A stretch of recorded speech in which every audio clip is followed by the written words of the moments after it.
Hi, welcome to Planted Seed. My name is Jessica, and I'm the owner of Planted Seed. Today, we're going to interview Solomon. So disclaimer, Solomon was my student. He transferred in from Harlem, and he's doing me a huge favor to kind of just, help me out with helping teens, especially when they were transfer students. And I remember when I was a student, when we had a lot of transfer students coming in, I always befriended them. I wanted to show them everything. I was just so proud of my town, and I was so proud of everything that was going on, and I wanted to set them up with this person. Oh, you want to play sports? Oh, you want to do this? So Solomon did. He moved in from Harlem. And go ahead, tell your story. Well, yes, so I actually transferred in from Harlem. I was going to Manhattan Center. My situation was that I basically worked so hard to get into this high school, and then my parents just decided, okay, so we're gonna move out of the States. So that meant that I couldn't be able to continue going to that high school, so I was a little bit devastated. When I actually entered North Bergen High, I wasn't really too excited or happy about the situation. You definitely helped with that. But basically, I had to open up and at least make sure that I can be able to have a good time at North Bergen, just because I was holding on to the past and I was so angry that I worked so hard for this and then it just got taken away so quickly.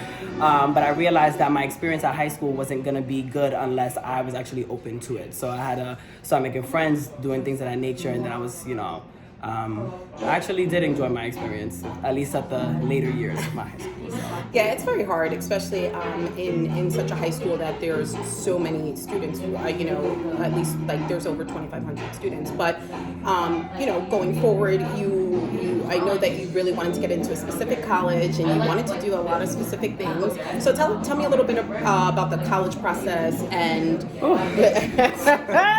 and you going to college and you adapting to that. So my favorite thing was Common App. If the application wasn't on Common App, I honestly wasn't really trying to do it. I was striving for St. John's. That was my number one school. Got accepted. They gave me the most money, so that's actually where I went. The reason why I chose my major, which is clinical lab science, I basically wanted to give myself options. I feel like a lot of teenagers feel closed in, or they don't think that they're gonna have enough options when they get out of college so that they can have some type of freedom. This major had a broad spectrum of many different departments that I can do, and I actually just love being in the lab. I've been a science nerd since I've always remembered. So doing Common App wasn't that bad. It was just more so just a lot of doing essays and making sure your grades were good. A lot of applications being sent over. If it wasn't on Common App, like I said, I didn't really unfortunately, doing, so. Then I had to do all the paperwork in between that. Thanks a lot. But did you have any mentors while you were going through this process? Because a lot of people, you have a lot of teens that are so struggling with, okay, well, I want to make my parents happy. I want to be successful, but am I really living in my purpose? What can I do to be in my purpose and make myself happy and do something fulfilling that I know that I'm not really working, if that makes sense? Yeah, my older brother, he graduated in sports science, and I just felt like that was very eye-opening for me because he's been an athletic guy the whole entire time, but he chose something that he actually wanted to do and that he was passionate about. And I feel like you have to mix your passion with something that you know that you can be successful with. And it's obviously always not about money, but you want to make sure that you can, strive and go through with whatever you need to do, depending on the lifestyle that you want to make for yourself. So I felt like Abel, my brother, was definitely one of the mentors I was looking up to, just because he's the first person I graduated from college in my family. And since, he went from sports science and then he went straight into MSG and then went to the NBA. So I was seeing him doing all the stuff that he actually wanted to do and being in the fields that he wanted to be in. So I was like, you know what, I have to do the same. I didn't want to dread my job and basically not really like what I'm doing. And I feel like once again, a lot of teenagers are just picking something just to make their parents happy. And it technically, my major would have made parents happy because I'm in the medical field, but in all honesty, this is actually what I like to do. Another example would be Gracie, my little sister. she's an artsy girl, like she's a creative, and my parents wouldn't really like pressure her, so I didn't really have that experience where like you have to do this or you have to be this major in order to like for me to feel happy that you graduated and been successful. I have like the privilege to actually have parents that were able to just let us do whatever we wanted. You don't feel like they overparent? They didn't overparent too much? With grades and attendance, yes. They just, because both of my parents my mom only graduated high school and my dad only did an associate's and then dropped out. So they wanted to make sure that if we do something that we would complete the entire 4 years. That's honestly all that they required from us. Like they did put a lot of pressure on us, but it was just more so as long as you get your degree and have a plan B, because they just wanted me to, or like all their children to basically have a better future than what they had to be successful, but be happy with it. Correct. So Ava was your mentor. Okay. So what gems can you give to our audience, which is our teens? Like what things can you give them that you see them struggling with, and you know they're trying to keep up with the Joneses, and they're like, you know, I saw things on social media that I'm like, wow, like relax, you're 17. Exactly. Like, Social don't media be an adult. Is definitely putting pressure on a lot of teenagers and young like college students. I feel like you have to be able to make yourself the platform where you can give yourself the opportunity to do something whenever you figure it out, because a lot of teenagers really don't know what they want to do, and it's a lot of pressure also to like really feel like, okay, what I want to do for the rest of my life. You have to give yourself options. Like we're very young, and just because you pick one path doesn't mean that you can't, you know, derive and go somewhere else. So I feel like whatever you actually have interest in, just try to see the areas that you can have a job within, you know, your interest. I felt like if you're just forcing yourself to do something for the money, it's honestly not going to work. So don't really pick a career or some type of major that you're just doing it, or because I know that they make a lot of money. My major literally started with 11 kids and we ended up with 5. Most of them was just like, I want to do medical because it's like a lot of money, but it's a lot of work. So you really have to, you know, like what you're doing in order to strive for that.